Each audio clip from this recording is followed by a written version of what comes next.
আজকে রান্না করব উত্তরবঙ্গের আলুর ঘাটি। আমি এটা দেখেছিলাম ফেসবুকে। 4টা ডিম সিদ্ধ করে নিয়েছি, আলু সিদ্ধ করেছি, আলুগুলো ছুলে নিচ্ছি। হ্যাঁ, পাশাপাশি আমি ভাত বসিয়ে দিয়েছি। সো এই হচ্ছে সারাদিনের কাজ।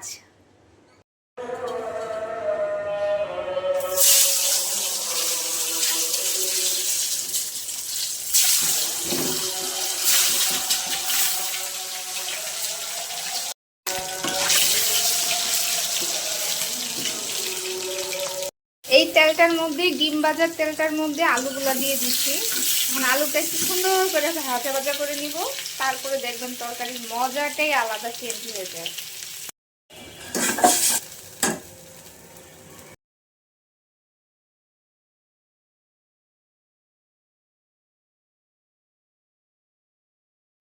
আমি হচ্ছে মশলাটা ভালো করে কষাই নিচ্ছি। এই মশলার মধ্যে আদা, জিরা, রসুন বাটা এবং হলুদের গুঁড়া, মরিচের গুঁড়া ছিল।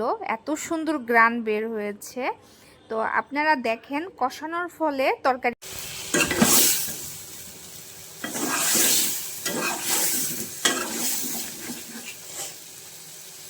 সবাই লাইক কমেন্ট করে ফলো দিবেন, একটু লাইক কমেন্ট করবেন, নতুনদেরকে সাপোর্ট করবেন বেশি বেশি করে।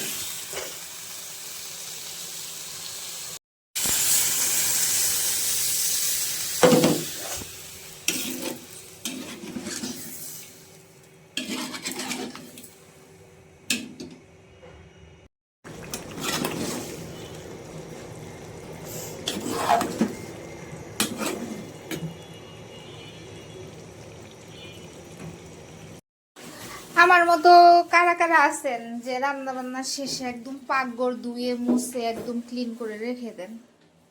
আমার হচ্ছে আবার এটি না করলে ভাল লাগে না। একদম মুছামুছি করে আমি একদম ক্লিয়ার করে ফেলাই পাকঘর। আগে হচ্ছে দশনদারি, পরে হচ্ছে গুণবিচারি। ডিমের ঘাটি আলু দিয়ে ভাত খাচ্ছে আমার পিচ্ছি বাবু বোনটা। মজা, সেই মজা। উত্তরবঙ্গের খাবার নাকি এটা, কিন্তু নাম রয়েছে বাউন বাইরা।